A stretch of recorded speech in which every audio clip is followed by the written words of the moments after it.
આ 1 વાટકી મગ, આ 1 વાટકીમાં અડદની દાળ 2 કલાક અને પલાળીને રાખો ને પછી આની અંદર મિક્સરમાં દરવાનું.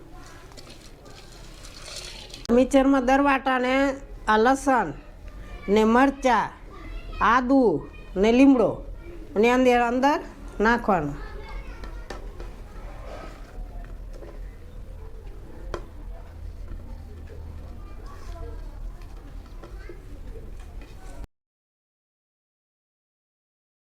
અને થોડુંક પાણી નાખજો અને આમાં 1 ગ્લાસ પાણી આવશે ને આવી રીતે ઝીણું દરાવી લેવાનું. એક બાઉલમાં આને કાઢી લેવાનું. આ લોટ તૈયાર થઈ ગયો અને એમાં નાખવાનું રવા, મીઠું, દહીં ને ચોખાનો લોટ. આ રવા 2 ચમચી, આ ચોખાનો લોટ 2 ચમચી,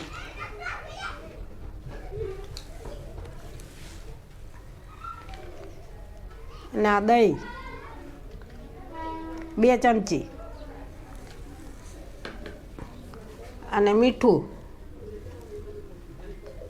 અને આને હલાવવાનું.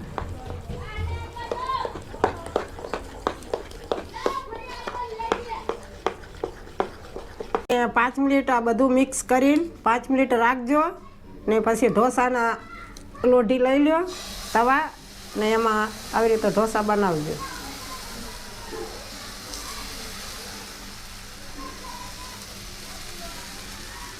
જરી તેલ નાખજો.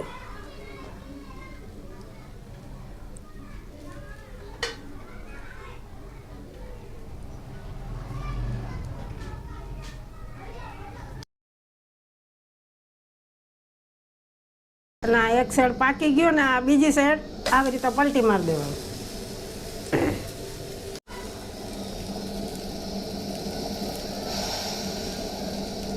આ ઢોસા તૈયાર થઈ ગયા અને ઘરે બનાવો અને મસાલા ઢોસા બનાવો ને તો મસાલા ઢોસા થાય ને સાદું થાય અને ચટણી સાંભાર આરે તમે ખાઈ શકશો.